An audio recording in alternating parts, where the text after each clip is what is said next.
What is going on? Welcome back to another week of Rut Fresh. My name's Jake Hofer, and we have 4 great guests. We have a lot of coverage from Wisconsin this week, so if you're from Wisconsin, you should be excited. If you're in the area, that'd be all right too. But we also have Jeff Thomas from New York to give us his Rut Fresh report. And so it is getting to be the time. This is the main event. This is the time we have officially been waiting for. Sound the alarm. We have some quick tips and strategies to hopefully help you maximize anytime you're able to sneak out in the woods or whether you have a vacation scheduled. This episode should help you maximize whatever time you have in the woods, whether it's scouting or hunting. And I'm going to kick it off with a little bit of a challenge. My challenge to you. So every week we're going to be doing a little challenge. My challenge is for you to text your hunting buddy. Maybe you haven't talked to him here for a little bit, but you know he's been hunting. You know he's been trying his best. Just send a text of encouragement and say, hey man, I know you're getting after it. It's a matter of time. Keep at it. Aim small, miss small. Whatever variation of that, send it to him. Send a little word of encouragement because we do put too much pressure on ourselves throughout this time period. And just a little word of encouragement may go a long way. And as you know, RutFresh is brought to you by Land.com, the leading online real estate marketplace to find your perfect rural, recreational, agricultural, or hunting properties here in the U.S. We're going to kick things off with Erik Barber with a public land buck from Wisconsin. Here is Erik.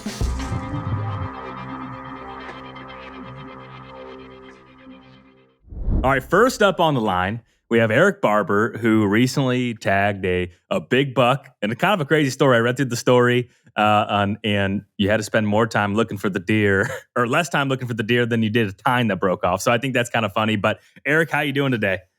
I'm good, man. I'm pumped to be here, Jake. Thanks for having me. Absolutely. So I've been asking folks a trivia question at the beginning of each interview, and I had someone already on Wisconsin. So now you get a question about a state that you don't live in because you're headed to Kansas next. So this one will actually be kind of fun.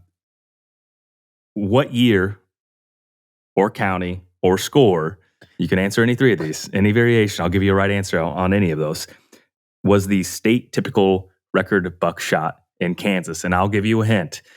This has recently been resurfaced and officially submitted actually earlier this year. So I'm putting you on the spot because I think oh boy, man, my knowledge of Kansas is limited. I'm gonna guess the year is, I'm gonna go with 1994. You're 1 year off. 1995. No kidding. Yes. I couldn't tell you the county because I don't actually know a Kansas county. Fair enough. Yeah, it was shot in 1995 in Franklin County with an exact score of 200.08 inches. And then Mr. Daniel shot that deer. And then actually I did a podcast with him earlier this year and kind of like chronicling how the deer kind of didn't get officially entered until very recently. So little whitetail history for you. But enough of Crazy. that. Let's stop living in the past. Let's live right now. Let's do it.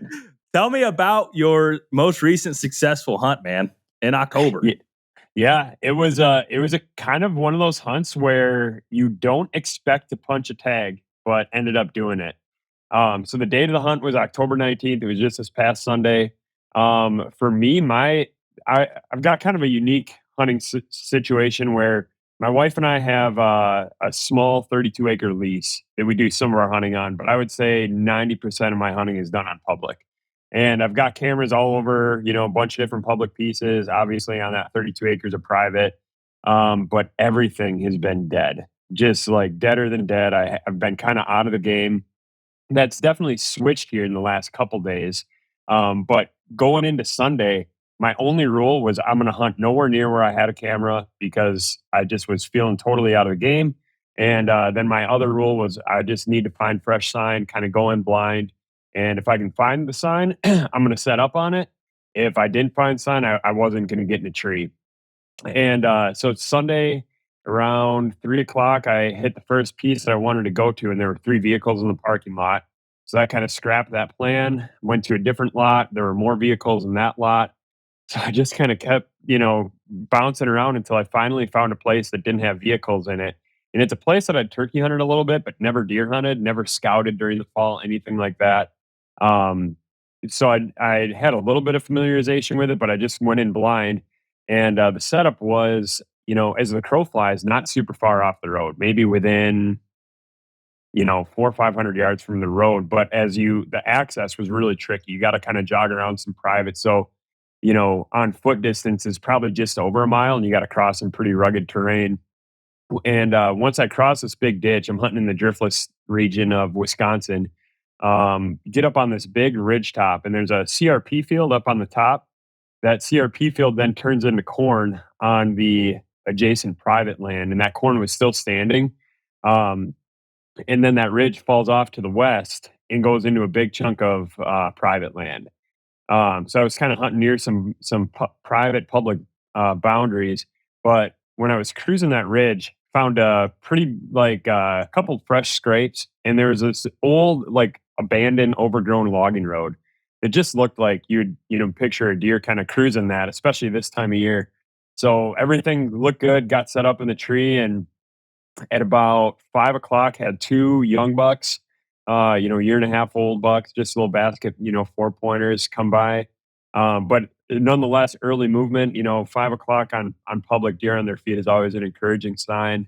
And at about 6 o'clock, hour later, had a real heavy wind like out of the west. It was gusting up to 18 miles an hour. So your ability to hear was greatly decreased. And I was with a buddy, coworker of mine, Cole Booth, and he was on the other side of the tree. He was actually filming, and he's like, "Oh, there's a buck coming down that road." And he reached to go grab for the camera. I reached for my bow, and I had to kind of go up and around my saddle to shoot on the weak side. It was kind of a goofy setup there, um, and caught that buck creeping into the CRP. I was gonna throw a grunt at him, but I couldn't tell if he had actually stopped or if he just kept going. My assumption was that he just stopped right there because I just immediately lost visibility on him. So I decided against the grunt, because I didn't want to grunt with him still right there at 60 yards. And eventually, after 2 minutes of just kind of glassing up into that thicket, I caught a little flicker of movement, and it was him just browsing. He came down, hit that old logging road, and was going to come right down the pipe at about 20 yards, but he picked up our ground scent and just kind of bird dogged around a little bit.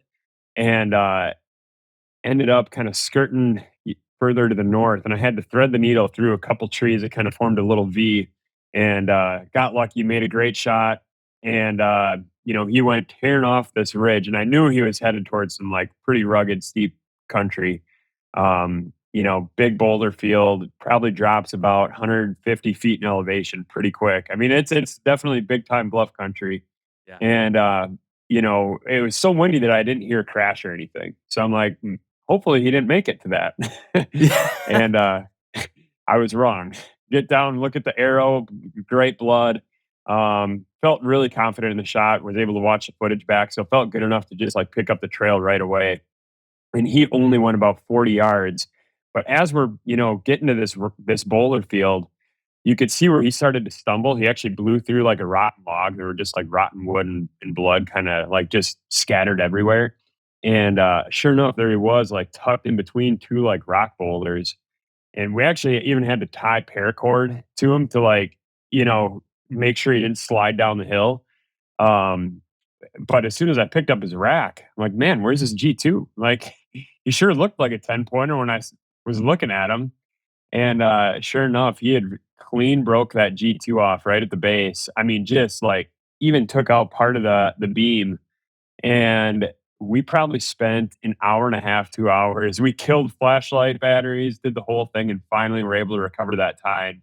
Literally on the last pass. I was just coming to terms with, well, he's now a 9 pointer. But it was cool, man. It was a super fun hunt. So Yeah, that is awesome. Yeah, Sunday seemed like there was pretty good activity here in Illinois. The wind died, within that last little, call it 30 minutes or so, but it was howling, and I was thinking the same thing. I was like, I'm not going to hear him at all.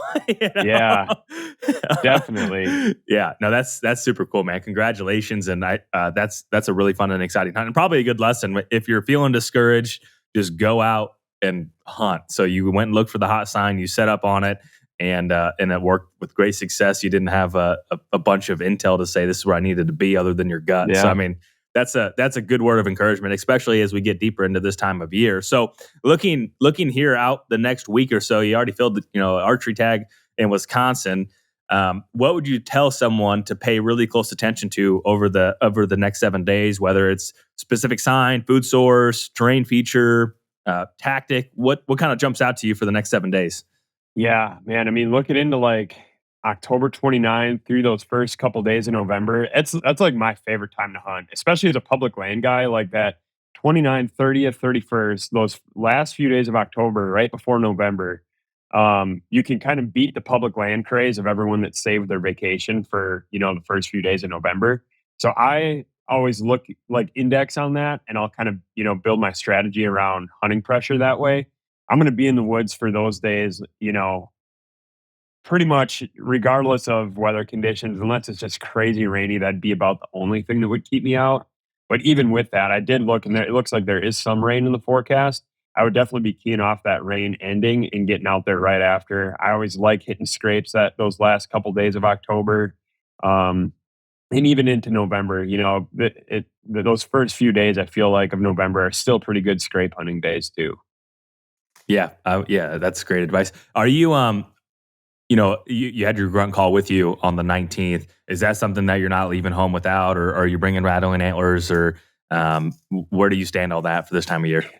Yeah, I'll bring them both. I'll definitely have my grunt call. I'll definitely bring my rattling antlers. On public, I'm not above the blind rattling sequence. On my private pieces, I'm a little bit more conservative with my calling tactics. But the way that I look at my public land strategy is I'm a lot more vocal. I'm a lot more aggressive because I feel like if I burn that spot out, there's nothing telling that like the guy can't come in behind me and do the same thing. So I'd rather kind of take control of that situation and at least try it. I've had some good luck doing that, and I just think it's fun. It's always so cool, man, when you get a buck coming into like either a grunt call or a rattling sequence. It's like my favorite time of year to do it. Yeah, that's super cool. Now you mentioned something. I think that's I want your reasoning behind this because I think this is a mistake that a lot of people could do. You mentioned he was 60 yards away and you thought he was standing still and you didn't want to grunt. Why is that? And I guess what's a hard rule for you when it comes to grunting when you see it? 'Cause people get excited, right? They're like, I need anything to get him to come another 30 yards closer. What can I do? Yeah, I much prefer to grunt to a deer that I can tell that he's moving because it's just like, picture yourself walking through the woods. If you're walking, you're hearing your footfalls and like the crunch of the leaves and all that stuff, and you hear that first sound and it's enough to stop you and you're kind of like trying to pinpoint that exact location versus if he's sitting there stationary at 60 yards just browsing, he's still kind of in that buffer. I'd almost prefer him to be like 70 to 100 seems to be like a sweet spot of grunting. Get too close, I feel like they can pinpoint it a little bit better. But I do like when they're moving for that initial contact grunt because it kind of like you'll stop them in their tracks and they're kind of like, "What was that?" And then I'll just gauge their body language. In an ideal scenario, they'll start coming without having that location pinpointed. There are times where you'll have to do that follow up grunt when they are actually stationary, and that is when they do pinpoint you and that's when they can come in downwind or do something a little bit funky. But you just got to be prepared for that. You also got to kind of envision your shooting lanes and assume that deer is going to come in downwind and kind of plan accordingly there. I like that. I like it. Well, so in the next 7 days, many people's favorite 7 day stretch here that we're getting to. On a scale 1 to 10, 10 being this might be the very best week of the year for activity and opportunity, 1 being the worst week of the year. Where do you put it from 1 to 10? Man, I am the eternal optimist. I'm actually going to go 10. It is, Love it. you're look. It's like this is the week we've all been waiting for, right? It's late October, early November. I just did a quick look at the forecast. It looks like temps here in Wisconsin are going to be in the 50s. There is some precip kind of in the mix a little bit, but man, I would be thinking about that only to my advantage. Getting out, hitting those scrapes after that rain blows out. Hunting mornings, hunting at evenings. I wouldn't really be worried about, getting in there in the dark in the morning. I think that's something that people should be thinking about.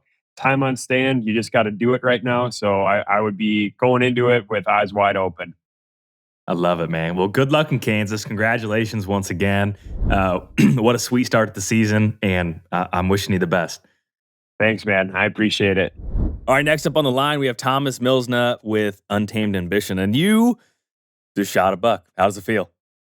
Feels pretty good. Uh, those emotions that come with filling your tag, especially me. This is kind of the end of my hunting season when I fill my home state Wisconsin tag. I do my Western hunts early in the fall, and then I dedicate the rest of my time, however long it takes, to hunting whitetails here in Wisconsin. Uh, so it's a little surreal, but also kind of sad. Like we were talking about, I look at my cell cam pictures in the morning. I only run a few cell cams as like a sample or like temp check of what's going on the property. But every morning I open it up and I look and scroll through and see what happened. And I'm like, I no longer get that Pictures. excitement of this deer showing up on camera. Yeah. But at the same time, I'm sitting here looking at him. So I don't have my hands on him. So, it's that emotional roller coaster of hunting that, just kind of does this the whole time. Yeah. But no, it feels good. Feels really good. Yeah, no, that's awesome. So you were on the Back 40 mini-series earlier this year, so hopefully people are familiar with some of your ideologies as we burn through 8 different burning questions leading up to the season. But what was your strategy and how did this come together? Because I know it was a morning hunt. When you sent me the video of the of his breath coming out, I was like, that's 100% in the morning. And so tell me about how you were able to put this together. Yeah, so this deer, we're coming into the pre-rut time right now, right? Or like that early seeking, chasing phase. And this deer was quite a homebody throughout the year. Early in the season, I was after a different buck. I had a different number 1 target buck. This was my number 2 plan B. Like, man, I don't know if I want to see him get another year because he's got so much going on. But at the same time, everybody in the entire area wants to kill him, and I can't hold that against them. But I had some really good encounters with my target buck early in the year and made a big mistake on him. And then I kind of shifted. And the reason I shifted early, I talk about how I usually shift to my plan B buck if I don't think I can kill plan A by Halloween. This is a week ahead of schedule because this particular buck was spending a lot of time in the most huntable area I thought was right next to our hunting cabin on our property. And all my cousins that come and hunt the property are going to be showing up here really soon. And then that added pressure in that area is absolutely going to alter the deer behavior. And then I just don't know if my intel is going to be accurate, right? Anytime you add pressure, these theories that you come up with on what deer are doing or why they're doing it, it's all subject to change. So the main thing that I was looking at with this buck in particular, this area is right next to a really good bedding area. It's a really good layered bedding area. Where I'm hunting specifically is the doe bedding area. The bucks bed in the general vicinity, but a little bit deeper in this pocket. And this pocket is actually backed right up against our farm, a really active dairy farm. And it offers these bucks super secure cover, even though it's close to the farm. I always talk about how topography is the greatest form of cover. This actually backs right up to a giant earthen built manure pit, right? So it's like a man-made dam, essentially. It's a 40-foot mound of dirt from their perspective. And that snuffles out and covers up a lot of the noise from the farm. It can be kind of deceiving because when you hunt in that area at an elevation, you're looking at more of the farm. But when you're down at the deer's elevation, then a lot of that stuff is mitigated. So these bucks bed in this tight little pocket, the does bed on both sides of it. There's food. I've got a couple food plots in the valley. And then there's obviously ag fields and stuff in the area that they kind of flow to and from. And my strategy in this spot, I've actually kind of started hunting the spot a little bit more a couple of years ago. And we went in and did some habitat improvements, did some select cutting and then TSI and thinned it out to create more forage value and more cover with it. But I went in there about, probably 15 days ago or so, basically right after I screwed up on my initial target buck. Because I was really confident that I was going to tag out earlier in the season, which I should have if I didn't fail to execute. But I went in there that same day that I screwed up, or actually it was the next day after I confirmed 100% that the deer was alive. And I was trying to get ahead of him. And this is an area that I anticipated him shifting into from previous years of data. And also knew that this buck was in the area and figured I would cross paths with him at some point. But I went into the fringe of this doe bedding area and looked around. There's always a primary scrape in there. Those bucks transition into the bedding area. They check that scrape, or they come out and they're checking what the does are doing, what does are in the area and whatnot. So I went in looking for a scrape, found one, a couple of them actually. But the problem is there's not a lot of good spots to set up in there to hunt. There's not a lot of cover. The trees that are standing in there are, for so long, it was a closed canopy that they're all telephone poles, right? So finding the right spot to hunt, the right wind direction, all those things come into play. And ultimately, the tree that I selected based on the wind direction to hunt that didn't put me in a good position to make any shot without clearing some massive shooting lanes. And I did not want to do that close to bedding and go in there and alter it. So what I did was I broke the licking branches off of these other two scrapes, and I added a mock scrape in a previous shooting lane that I had maintained there. Threw a cell camera up over it and got out of there. And a couple days later, this buck showed up. And then basically every 4 or 5 days he's been in there. And when I go back and look at the data, I like to talk about those 4 key elements: wind, pressure, food, and timing. Wind is king. Wind is always king. At least for me, where I hunt high pressure deer, everything has to do with the wind, how they move, where they bed, all this stuff. And the higher the pressure is, the more they use the wind. So when I looked at the trail camera or the weather history and referenced the trail camera data, every time that buck was there was either no wind or there was an east wind, which plays right into the theories I always put together with how bucks, they like that wind coming from a potential threat. That's why they like to bed with their wind at their back. And then they get the thermals rising up in their face. And the east wind would have been pushing from the farm into this bedding area.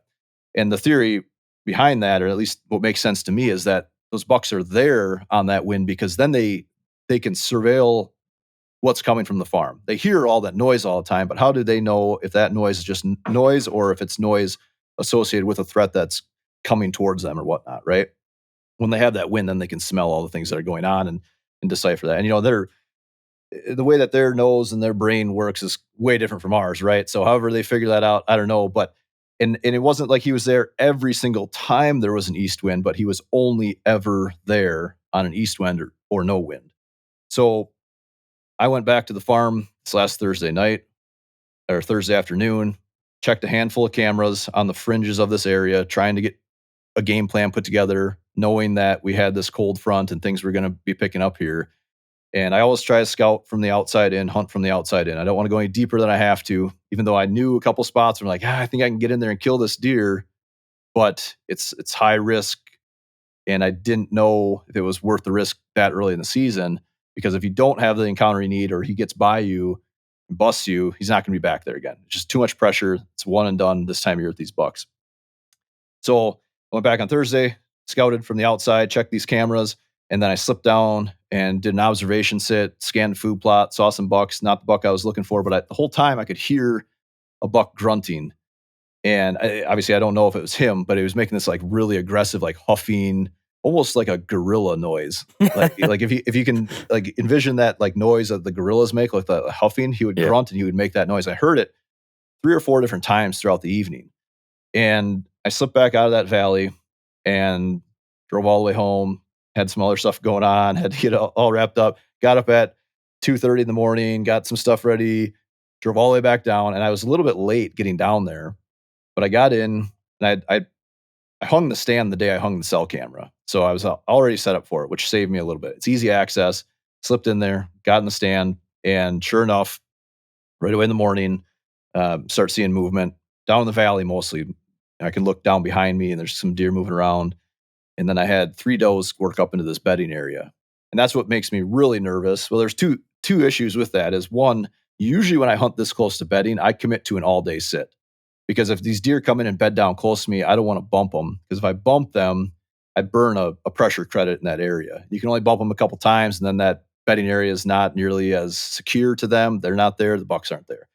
So I was really nervous, but I had prior obligations that afternoon, so I couldn't commit to an all-day sit. So I was really kind of going for it in this spot, right? And then on top of it, it's very close to our cabin. So these guys are showing up to hunt. So it's going to change the dynamic in that valley anyway. But these does come in. There's 3 generations. There was a doe fawn, last year's doe fawn, and the old nanny doe. And, just the experience that comes with age was very apparent. The little doe comes in and instantly like beds down like 5 feet from the base of my tree behind me. And the other doe comes in and she's kind of checking things out, a little bit more apprehensive, but doesn't really catch on. the big doe comes in and she is just like scanning every single nook and cranny, every tree. And she picked me out immediately. Something's different. Okay, it's not moving. I think we're okay. That's after a 15-minute stare down. And I strategically, normally I hang my pack low so I can reach it when I'm sitting. But in this situation, I hung it off my bow hanger so that I broke up my background a little bit more up in the tree and kind of gave me some cover. So ultimately, these does, they're hanging out in there, and the little one's bedded. The next one up in age was just bedded down, and then the nanny was still kind of milling around browsing. And I hear this like gorilla huffing again, and then this grunt, and I'm like, oh, in my brain, I already painted the picture that it's got to be this buck, right? Right. So I'm like, okay, I'm looking, and I'd seen a couple other bucks milling around, so I knew they were on their feet.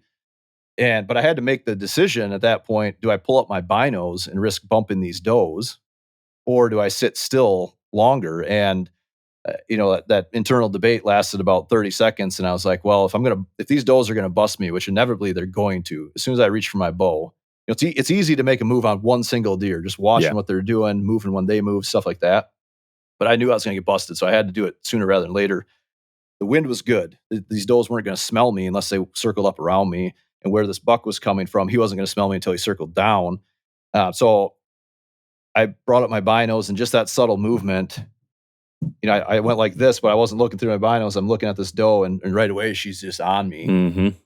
So what I did was I just put my hand down behind the tree, and I just started flagging my hand to make her nervous. And they kind of spooked like really fast, and they ran about halfway down the hill and blew a couple times, and then they left. And the buck, then I have my binos on him, and I'm watching him, and he's ears up on alert, just looking, trying to figure it out. But he can't smell me.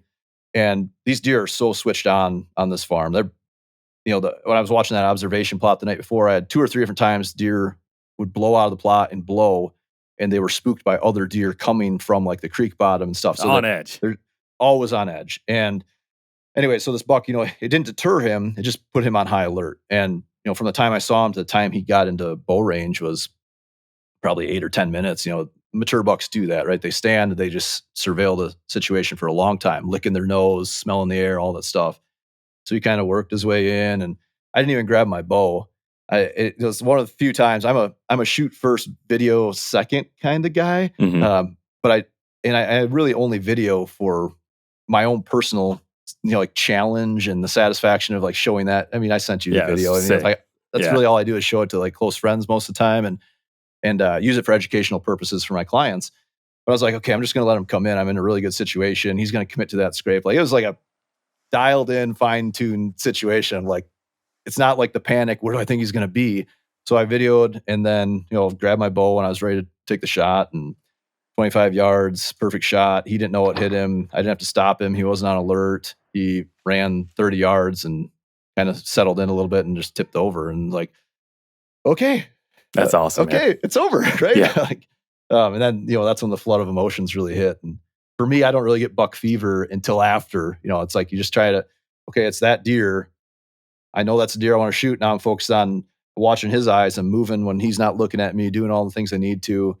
And I double checked my range. I was just like kind of working through everything. Like, I've got time, take my time. All this stuff came in and just played out perfectly. So, man, that is awesome. The footage is really sick. And so, real quick, so October 29th to November 5th. What is the most important thing for people to pay attention to if they are, maybe they're hunting this upcoming weekend, maybe they're starting their vacation? There was one thing for these people to focus in on, whether it's a speed scout, whether it's an observation sit, whether it's a food source, a terrain feature. What is the single most important thing right now as things start to ramp up even more? There's 2 strategies I would employ this time of year, which is what I was in the process of doing. This buck and my other main target buck, their territories overlap quite a bit. So I was still pursuing my number 1 buck, but number 2 just happened to kind of fall right on top of there, which worked out really well for me. But that main strategy, I'm really looking at those primary scrapes. Scrapes next to doe bedding areas are going to be your best friend. And you have to get out and scout. You absolutely have to get out and scout. If your camera is in the right spot, then you'll know because you're getting the activity on it, right? But if you're not getting the activity you want, case in point, what I did where I destroyed a couple of those scrapes and hung a camera over one scrape in this area. All the bucks coming and going from this one spot, we're checking that scrape. Are they checking it every time they walk through the area? Absolutely not. But they are occasionally checking it, and that gives you that temp check. But if you don't go out and scout, you're going to have a problem. And actually, after I killed this buck, the next morning I went out and I checked a couple other cameras a little bit deeper that I wouldn't have checked. And, if I didn't see him on Friday morning, then I would have went and slipped into these spots at the timing I thought would be the least, invasive, like when deer aren't going to be there. Maybe it's in the middle of the night, maybe it's in the middle of the day, just certain wind direction, whatever it might be. But I really want to make sure I'm getting the intel off these scrapes because they're all these communication hubs. And these bucks right now are moving all over the place, and they're leaving their signature, they're communicating, they're doing all these things with these other deer in mind. But ultimately, it's what other bucks are in the area and what does are coming into heat. So that's the first thing. I'm making sure I'm getting my intel from those communication hubs. And then the second thing is I'm looking at my historic data. Like, or do that first, essentially, right? Like, where do you anticipate these bucks being this time of year? And it's so consistent every time. If you had a lot of mature buck activity and a certain pinch point on your property last year and it's not there this year, it's because something changed on the landscape, right? Pressure went up, food quality went down, something's changed. But if those things remain the same, expect that consistent activity. And on our farm, I've got it dialed in to where I know like this specific bedding area is really good from the 23rd until about the 30th. Those bucks are checking hard in there. And at that point, most of those does, they've already been bred and then they're kind of moving on. So if you miss that window of opportunity, then you're looking for the next bedding area. And is that, I also understand that a lot of people don't have acreage where they're bouncing here and bouncing there, right? So that's where you really, that analogy I use all the time is it's like duck hunting out of the chimney of your cabin, right? Like if the pressure and the food aren't controlled, you've got a really narrow window of opportunity. The same goes like if you don't have a lot of diversity in food sources, which comes with having a smaller property. It's a very narrow window. So you really want to dial that in. But you can see on our farm, like it's this week here, it's that week there, and you're kind of bouncing around. And I'll follow the same bucks from different areas a lot of times. So for someone that does not, maybe they're hunting a brand new spot, maybe they're just struggling and like, man, something changed in my area and this should be good, but it has not been good. You would say go in and strategically, guilt-free, do some scouting. I always, I always encourage scout from the outside in. So if I'm going out and scouting mid-season, it's not just with reckless abandonment, right? And this is the big thing. I see guys make that mistake is I'm not getting pictures on my trail camera. Screw it. I'm just going to jump on the ATV and go buzz out there quick. Well, you just screwed up the whole picture, right? Yeah. One of these other trail cameras that I just checked for this buck when I went in there was another scrape that had opened up. A tree, a broken branch fell off of a tree and got snagged on a branch on the way down, and it basically made another licking branch. So there was two scrapes 10 feet apart. So the same thing, I just broke off that branch, and then they were using both scrapes still, but you just don't know if the licking branch gets broken off of that one and the new one opens up. So if you don't go out and scout, you don't know. So if you're not getting the intel, go a little bit deeper. But what I would strongly recommend, and looking at the forecast, at least here, southwestern Wisconsin, well, by the time this comes out, it's going to be a day after the rain that's in the forecast. And then after that, it looks pretty consistent. But, I'm looking for a rainy day or a high wind day to do my most aggressive scouting. Yeah. And I would take the windy days over anything because you can really get away with a lot when the wind's moving. Yeah. Most of the time. Down. Yeah. Yeah. A mutual friend of ours actually just sent me a text the other day where he was trying to scout in an area and walked up on a bedded 3-year-old buck, right? It was a windier day. They bed pretty tight. And I see that too. Look for those windy days. Look for those rainy days. If you don't find those days, then I'm carrying a tree stand on my back. I'm going out there. I'm scouting my way in. Or if it's a morning, I'm looking at a map. I'm scouting with what I know. The best theory I can come up with, I'm going to start here. I'm going to get in this tree before daybreak, and then I can observe an area. And now I know that, that deer went into there, that deer went into there. I'm going to move a little bit deeper once I get down from my stand. And now I'm going to, I've got a cell cam in my backpack or a regular cam in my backpack. I'm moving in, I'm scouting, fresh sign. Okay, here's a primary scrape. Thick cover there. I watch those does go into it. I watch that buck push that doe into it. Here's a scrape on the outside. Boom, dropping that camera on. I'm trying to figure out where's the best spot to hunt right here. What are the wind directions to hunt it? And I'm getting out of there and I'm looking for that, those conditions the next 3 to 5 days. Yeah. And then I'm looking for that next, and while you're there, move that stand. Like it's a big thing. It's a lot of it's just the details and the ambition involved, right? Mhm. Like I've been there before, like, I'll just wait. I'll get confirmation that I get pictures on that camera before I hang the stand. Well, you're already there. You're already making a commotion, or maybe it is one of those windy days. Pull that stand down, move it to that tree where you can shoot that scrape so that when you get that picture of that buck, all you have to worry about is getting there before he gets there the next time around. Yeah. So this is the reminder. Don't be lazy. Get out there and make it happen, but still be calculated. Like, to boil it down, that's kind of what I hear. Absolutely. And because we are reaching the climax of the season very quickly, Yeah. right? Things are going to peak here, and then we're going to all go into deer depression for the dark, short days of winter, right? So you're either going to be there and sitting and looking at, how your season panned out, Yep. or you're going to be wondering what could have been if you would have made that move, right? How many days, the stories I've told you, how many times I've stood at the bottom of that hill, the tree standing on my back, and just went, man, it's been a long season. I'm tired. I should be at home getting stuff done. I should be spending time with my family. We've already wasted that much time. And it is a waste if you don't push a little bit more, right? Yeah. Or you just don't know, because anything can happen at any minute this time of year. Put yourself in the best situation possible, and don't let any form of laziness hold you back. It's easy to say that, right? I mean, everyone gets riding run high down. on the hog. But you get, easy the for you, long days Thomas. are I still got to go out there and try to kill one. Yeah, I slept in today, man. I got up and then I went back to bed. I was like, yeah, I'm good. Well, Thomas, congratulations once again. I appreciate you hopping on here. And I think those are some great words of encouragement. And we'll have to stay in touch here. And yeah, thank you, sir. Congratulations once again. Thank you. Take care. All right. Next up on the line, we have Brett Smith from Whitetail Land Management Services calling in from Wisconsin. Yes, sir. I've been torturing every guest with the trivia question. So we're just going to rip the Band-Aid off right now. All right, let's hear it. What year was there the record amount of deer harvested in the state of Wisconsin? I feel like Wisconsin's kind of a unique state too, because of what they had done shortly after this time period. So, because there was a pretty big decline in deer populations based off of a state management practice.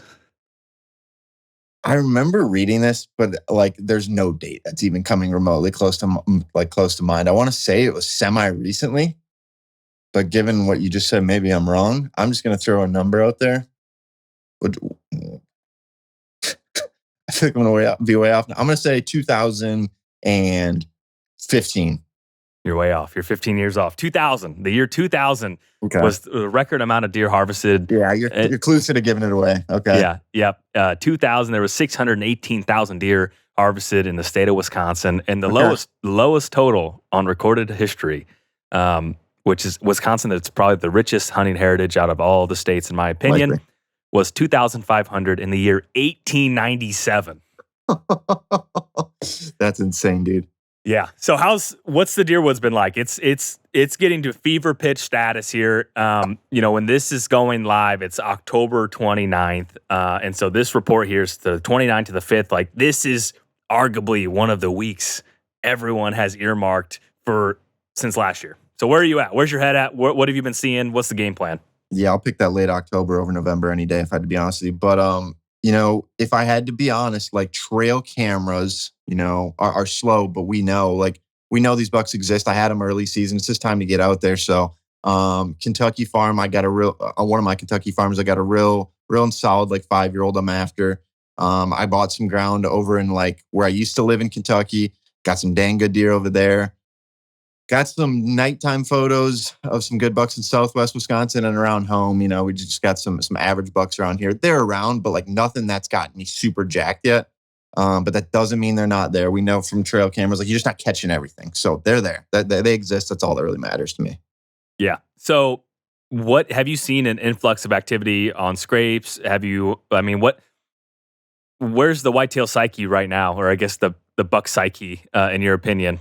Yeah, the cameras that are still going off for me consistently are those ones in the bedroom. And I'm monitoring scrapes closest to the bedroom. I have mock scrapes that I've made and food plot scrapes and stuff like that, exterior ones outside of that bedroom. But I always talk about that first scrape outside the bedroom. That's generally not the most huntable, but the one you should probably hunt. That's what I'm monitoring right now. and also in those bedrooms. Like it's still a lot of bedroom activity, at least for me. Not a lot of food plot, daylight stuff going on, not yet. Mm-hmm. What if you had to tell someone, said, "Hey, Brett, I've never shot a wall hanger yet. Whatever that is to whoever is listening to this, no matter where they're from. And I have October 29th to November 5th. What is the one tactic? What is the one strategy that is going to have me have legitimate opportunity versus throwing a dart?" Do you remember the strategy we've talked about in the past? I remember. I have pretty good memory, but go ahead and tell everyone. Start at your areas of congregation. That might be a clear cut in your neck of the woods, and it might be a crop field. It might be a food plot. Find the sign along the exterior of that food plot or wherever that area of congregation is. It might take you 2 or 3 tries, but try and follow that back to the bedding area that like you're picturing in your head. And maybe you've never been to this area before, and maybe you have, but like try and look at a map even prior and say, I think the deer, educated guesses are probably bedded here. So we start at the area of congregation. We're going to find a little bit of sign, and we're going to start following it back to the areas that we want to go, or towards that direction of bedding. We're going to start running within about 100, 150 less yards or less. We're going to start running into generally double-sided rubs. When I see double-sided rubs, like to me, that means a buck's coming and going. Like he's on the tree trunk trail. That tree will branch out. We're on that last trail that heads into the bedroom generally. I'm paying attention as I'm walking down that trail. I'm looking for licking branches, and this time of year, I'm looking for the scrape closest to his bedroom. And how do you know where his bedroom is? One of 2 ways. It's either condensed rubs of, condensed sign of 10, 15, 12 rubs, or you see the buck. And this time of year, I don't mind bumping him. Like I'll go in there. Like I'd rather be sure that he's there. He probably comes back tomorrow, if not later that day. And I'm setting up on that first scrape outside the bed, off wind. When I access that spot, I'm doing it so that I'm keeping my scent off that trail. I'm paralleling that trail on the way in. That's the most like step-by-step plan that I follow when finding a lot of these bucks. Yeah. Public, private, doesn't matter. Yeah. I think that's a really good starting point for someone just to dive in and key in on that, because there's so much anticipation for this time of year. And then, there's a lot of people that just say, hey, it's just luck, right? But there's people that find success most years. Obviously, there's luck involved, but I feel like that's an awesome foundation for someone to break that down, whatever that is to them, no matter where they're at. And you might kill them in those areas of congregation this time of year. Like that, you might not have to go far, but at least now you have that intel for future years. If you want to go make an early season play, a late season play, you understand the pattern, you know where to go. So as if you could name maybe 2 food sources for October 29th to the 5th, I don't think for a lot of the country we'll probably have a hard frost yet. So with that in mind, what 2 food sources, maybe think of a big woods food source, and then think of a more ag country food source that you favor throughout this period of time. If I'm hunting ag country, I'm hunting alfalfa. And if you planted food plots, maybe clover, chicory, alfalfa, like perennial plots, man, that's the king. And we all like to get fancy with it. No, that you need to have that. But if you can find a good hay field, freshly cut corn this time of year, people are combining. So if you're in ag country, monitoring that, I mean, you're going to see a lot of deer in either one of those fields. If I'm in the big woods, this is start. If I'm in the big woods, I'm picturing maybe I'm a little bit farther north, maybe not. But if I can get on red oaks and red oak acorns, I'm a big fan of those as the season progresses. And I've seen some insane, like almost food plotting activity, digging up in the snow as the season progresses on red oaks. But otherwise, your clear cuts and your white oaks, man, let's not overthink it. Like you just got to be out there at the end of the day. But big woods, I'd throw the red oaks out there, the clear cuts and the white oaks, and then alfalfa and corn if you're the private land or ag country guy. Mm-hmm. What as far as this time period, I'm trying to, because I want to give as much value to people, because this is like a lot of people, their season rides over the next 3 weeks, whether they're successful or not. And that's the reality for many people, myself included. It's like I can start to get nervous if over these next 3 weeks I don't connect with something. Oh, yeah. So there's a lot of self-pressure here. Do you have any mental things to have for people to have in the back of their mind? Obviously, mine is don't get pinched up. Like, remember, this is what you enjoy. But do you have any other mental things that they need to keep in mind as, there's level of excitement and then a level of frustration if you don't have success throughout some of this time period? First of all, just breathe, man. This is what we love to do. The media side of things makes us all feel like we got to live up to somebody else's standard. Go have fun. Like more than anything, man. But if I had to be honest with you, if I had to get on the tactical side of it, like remember that mentally. Like you do this because you have fun. Like if you feel like you have to go hunting, like maybe chill, maybe not this time of year. But but yeah, think about it that way. But from a tactical perspective, use trail cameras as a tool, but do not like bank on them. Be out there. And I'll tell you right now, I hunt the wrong wind even a lot of times being out there because those deer aren't consistently coming from the areas that they were early season when you expected them to come from XYZ area. So you hunted it on this wind. I've hunted my best spots on the exact wrong wind. And guess what? The bucks come in, like they come in from a different direction. So here you are, you're sitting on the couch because the wind wasn't. No, this is the time of year, guys. Go. Because if you ain't out there, you ain't going to kill them. Bottom line. Must be present to win this time of year. I have to. And it's ingrained in our head. Play the wind, play the wind, play the wind. And pay attention to the wind. Try and be strategic as possible. Don't go out there willy-nilly. Pay attention to your thermals and stuff. But don't be afraid to hunt on the wrong wind. Yeah. As far as vocalizations, grunting, snort wheeze, rattling, where does that fall within your bag of tricks this time of year? I'm keeping them all in the pocket until that buck is, unless that, like, if that buck isn't naturally coming my way, then I'm busting them out. Now it depends on the state. Like in a state like Wisconsin, I don't even carry rattling antlers. Maybe I'll bust out some rattling antlers in the big buck states. Occasionally if I'm bored or things are slow. Let's just be realistic. But otherwise, like, I'm not probably busting out blind calls because those big bucks are smart to a certain extent and they're going to get downwind. If you're going to catch them off guard, it's going to be this time of year. You get away with it. Maybe they don't come in downwind, but keep the calls in your pockets unless you feel like you're not going to get that opportunity. Do your best to bring that deer in. And if you're in a big buck state, crack them together from time to time and see what happens. It's always fun. Let me run a really quick scenario past you. October 25th, you got a picture of a buck you'd never got before. Showed up on a scrape, middle of the night. What are the odds? Are you riding that one piece of breadcrumb throughout this next week? Or is it in the back of your mind? Or are you abandoning it? And just think of the guy that just wants to kill a good buck too. Yeah, I mean, I don't care when I get the pictures. I'm that guy. Like, everybody waits for daylight pictures. You know how many times they walk behind these things? He exists. Get out there and hunt. And that's what I'll say. So, it's one photo, but he might have been there for 3-4 days. Hell, I got a deer that just showed back up. Well, a neighbor sent me a picture of him 4, 5, 6, 7 days ago. He's been there. So, it might be a breadcrumb, but in reality, like, the whole puzzle might be taking place on your property and just steps around those trail cameras. So lean into it. If you know he's there, that's all you need to know. This is the time of year you got to be out there. He exists. Go hunt. Go kill him. I like it. Any other parting words of advice? Have fun. Shoot straight, breathe, don't black out, and don't trust in those trail cameras. And man, just have fun. Go get them. I love it. Good luck, Brett. Appreciate it. Appreciate it, man.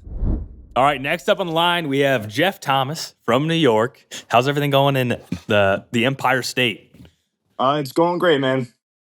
It's going good. Have you been out much here lately? What have you been seeing? So, I've been getting out as much as I can. I got a 2-year-old and a 3-year-old at home, so I'm trying to pick my spots and make sure that when I do hit the woods, that things are right and I'm going to a good spot with the right conditions. But I've been able to see firsthand some of the behavior changing over the last couple weeks. Last week, Friday morning was going to be the coldest morning in kind of a 10-day span, and I wanted to hit the woods. And I've been looking forward to it the whole work week, and then something came up last minute, and I had to cancel that because of work. And so it was Thursday afternoon or nothing. I said to my wife, you're going to be okay without me? And she just sent me the meme of Independence Day with the president talking to everyone. Said, "We will survive." And so that's all I needed. And work ended, and I was in the back of the truck getting geared up. And I said to my buddy Dan, I go, the only thing I don't have is my black rack.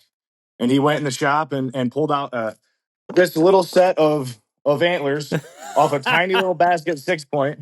I said, "You want to take these?" And I said, "Jay, it's better than nothing." And that ended up coming in handy. I was hunting the edge of a little winter wheat field. It was just a little panhandle of the bigger field that has woods on 3 sides. And a button buck came out, and then a spike came out. And I said, all right, well, we're moving in the right direction here. And then a doe and a yearling, and then a shooter came out. And this was, a solid half hour before sunset. And I just let him go, and he fed in the winter wheat. That was the only thing that he cared about. And after a while, I said, all right, it's not going to happen naturally. I got to go to the bag of tricks. And I grunted at him a little bit. Could not have cared less. And I pulled out those two little sheds and up tight against a tree. And I'm looking over at him, looking over my shoulder at him, watching him, and I'm just tickling those antlers together. And as soon as he heard them, he lifted his head right up, stared right in my direction.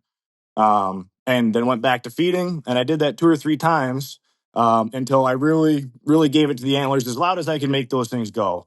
And he dropped what he was doing. He started coming across the field. And if he had come right for me, it would have worked out perfect. He covered the distance he needed to cover. But these bucks are smart, and he caught a little bit of an angle, just enough to get downwind of me. And he froze up about 20 yards off the edge of the woods, about 40 yards away from me, and I didn't have a shot. And he took off. But that was a cool encounter to see. He didn't really care about the doe in the field. He didn't really care about the grunts, but he heard a couple other bucks that were playing around, and that got him interested. Yeah, well, that's exciting, man. That's your rattling antlers for everyone listening are hilarious. That's awesome. They use those. They're actually I use them to train my dog for shed hunting. So they're chewed up. They got teeth marks all over them. But they did what they needed to do that day. That's for sure. Yeah, no, that's super awesome. So what I've been doing here with each guest, I've been making up a trivia question each step of the way, and you're going to get a hard one. So I'm sorry. What year, or any information that you can tell me about the typical state record for New York? You can either say the county, the year, or the score, because it's a hard one. I think people will find maybe a little bit interesting. So this is typical state record. Yes, sir. So I'm going to go down in the southern part of the state. I'm going to go Steuben County. The year. Why do I want to? I want to think that this is like a legendary buck, a classic buck. So I'm going to go like 73. And the score, I mean, it might surprise even me. I'm going to go like 185. Okay. So it was in, hopefully I pronounced this correctly, Allegheny, A-L-L-E. Okay. That's right down there. Yep. And it was a 1939. No, so this is a very, very old record, and it scored 198 and 3/8 inches, net typical, which I'd have to Google this deer because I don't know what deer it is off the top of my head. But and what's interesting too is the non-typical record was the same year, 1939, and it was a 244. Non-typical. So Allegheny in 1939 was the place to be. Yeah, I guess so. Yeah, that's a long time ago. So right now, obviously, you had a really good hunt, and you were able to, call in a buck to the bubble, like really, really close to having it come together. Obviously, it's a very exciting time of year. It's October 29th. It's like peak anticipation. People are still super fresh. For the next week, what are you keying in on when you get an opportunity to go? How are you prioritizing sits? Because it's only 7 days, and once the 7 days are gone, it's like maximizing each day and opportunities. What top of mind for everyone. So how are you going to do that? So I have, I have about 300 acres of private land that I have access or permission to hunt. And those are spread out over, a 2-hour drive across the state. Some of them are as small as 17 that have just door knocking permission. And some of them, my folks' farm out in Wayne County, that's like 140 acres. So I kind of get to, there's like 5 spots. I get to pick, okay, where can I go? What's the wind doing? And sometimes that's a game time decision. If I'm going to hunt the afternoon, I'm not making a final call between a few of the spots closer to home until, that afternoon. But, I'm just trying to play the wind. I'm trying to make sure that the set is right. And if the set is right, then anything can happen. How do you know the set is right? So what are some check boxes for that people can click off? So that winter wheat field and that small little panhandle inside of a 40-acre parcel has been as productive for me over the past 4 or 5 years as any spot I've ever hunted. And so because it has 3 sections of woods around it, I can set up on what side of it that I want. And I can kind of even get myself where if the wind is not perfect this time of year, I will push it a little bit. But it's, this time of year has been seared into my memory. The end of October, beginning of November, a few years ago, there was a buck out of my dad's that was, a once in a lifetime buck. And the end of October, I was supposed to be out hunting. The guys that were replacing our furnace asked if they could come on a Saturday morning to finish the job, and I stayed at home. And when I pulled the cards for that camera, that buck was on its feet October 29th at 8:20 in the morning, walking down a logging road, checking sign. So, monsters will be on their feet at the end of October looking for deer. And when I did get out there, November 2nd, that buck was on a doe. The doe was coming across the field in broad daylight at 9 o'clock in the morning, and it was 6 yards behind her. So I am still a proponent of, if you have does that are doing things in the morning, you know where they're going to be, you know where they're going to be passing through. You have to just hope to be lucky enough that one of those does is hot and that there's a shooter with it. And that's, I'm just hunting the best I know how to do. And I like to hunt tight. I'm not a big, I don't care if I can see 90 yards or 100 yards. A lot of my sets, especially out of my dad's, are on the edge of thick cover. There's a chunk of land out there that was plowed and planted in the early 90s, and it has never been touched since then. And that is so thick that, me and my buddy Carl joked that the deer are like the Viet Cong. They tunnel through this stuff, and a 3-year-old could walk down these trails and not scratch a hair on his head, and a grown man would have to get on his hands and knees. So I hunt the edges of that, and I'm not opposed to, I'll go to a set that I can have easy access to, and I'll hunt it until 8 or 8:30. And then if I can climb down and I can move quietly 100 yards further back in and get in another hang on that I have, I've done that, and I've come to full draw on shooter bucks that I had, I saw at 9:30 in the morning, and I moved stands that morning. So I try to stay mobile. I'm hunting with a saddle, and I'm trying to not hunt the same place twice this time of year if I can help it, unless I think it's a make or break opportunity.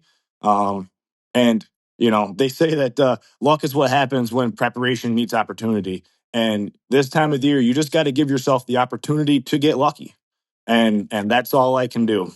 Yeah, no, it's a very exciting time. So, on a scale of 1 to 10, how aggressive would you say your style of hunting is for this next week? Because obviously, once we get into deeper into November, it's basically the gloves are off and people are doing whatever they feel like they need to do and have really no remorse. So it's this kind of chaos. The deer chaos, and people's approaches tend to get a little less disciplined, which sometimes works really well. We're not quite there. So where do you fall on a 1 to 10? 10 being is I will do anything, go anywhere because I think that's where I need to be, and 1 being is like pretend it's the first day of the season and it's 120 degrees. So I think that the actual on the ground activity is going to be an 8.5, but I'm going to hunt it like it's an 11. I'm going to go that the end of October, beginning of November is what I have been waiting for the last 11 and a half months, because gun season rolls around in New York, especially about my dad's. I have stands that are 200 yards from state land, and bucks just typically don't last. And, I've in the years past, I've said, oh, this is my target buck, and I'm not shooting anything but this buck. And that can make for some boring sits, especially when you pass on a really nice 8, and I have a hard time, especially during bow season, where, if it looks like a shooter, then it's a shooter. And I've hunted like that for the last couple of years where, some of the nicest bucks I've got in the last 5 years have been deer that I shot, that I, brought home, put in the tree, and then I checked the cards that I swapped out from that property. And the first time I saw it on camera was after I already killed it, and it's, I know a shooter when I see it type of hunting. And if it makes you shake in the tree and it gets your blood flowing and it's a mature deer, 3.5-year-old, textbook definition, you look it up in the dictionary and there's a picture of a beautiful 8-point whitetail. That's good enough for me. I would take those and happily fill my tag on those all year, especially here in upstate New York. I love it, man. It's a super exciting time of year, and I think you're exactly right. In terms of the amount of big deer in the landscape, this week right now is probably when there will be the most amount of big deer in the landscape that are alive because big bucks get shot, progressively more moving forward. So if you were just trying to say, hey, I want to kill a big buck, this might be arguably the best week of the entire year in terms of odds and the amount of good bucks running around. So that's super exciting, man. Is there in New York and kind of where you're hunting? Are you planning to hunt food sources, or are you pretty much shifting your strategy to downwind of thick, nasty bedding cover? So out at my folks' place, it's standing corn right now, and every year that it's corn, it's a corn bean rotation, and every year that it's corn, when the combine shows up, my dad calls me, and I look at the guys I work with, and I say, "I'll see you later." Yeah. and I am in the wind. I'm gone. And that's that year that big buck was there. I know all about it because it ended up getting killed in December with a crossbow about 3/4 of a mile away. It was 6.5 years old. That year it was the largest buck killed with a crossbow in New York State. It scored like a 177 and change. And that deer was in that cut corn. I'm not kidding. 20 minutes after the combine was gone, and he was on his feet chasing does all over the place. So I'm just staring at my phone every hour, going, man, I hope my pop calls. Because once that happens, that's where I'm going to go. But until then, I'm hunting. I'm hunting as if every hunt is the most important hunt. And I just got a chunk this past weekend. I took my son with me, kind of the secret weapon of door knocking, a cute 3-year-old boy, and picked up 17 acres. And when I went on that for the first time with my saddle and the cell cam, I treated it like there was a big deer on it, and that's all I can hope to do. And if you treat every hunt like it's the best hunt and the next hunt is the best hunt, I think you're setting yourself up for success. I love it, man. Well, good luck. It's going to be, you're hunting it like at 11. You think activity is going to be an 8.5. That's really great. And I tend to agree. So good luck the rest of the season. Maybe you might need to upgrade your rattle antlers, or maybe not. Maybe you're onto something. So good luck to you, Jeff. Thank you very much, Jake. Appreciate you having me on. There you guys have it. I hope you guys enjoyed this week's episode of Rut Fresh. Be sure to text your hunting buddy, send some words of encouragement, and get out there and enjoy it. This is going to be an exciting, awesome week. So we will see you next week on the Rut Fresh Report. And if you find success, send a message in. We'd love to have you on here. We will see you next time. See ya.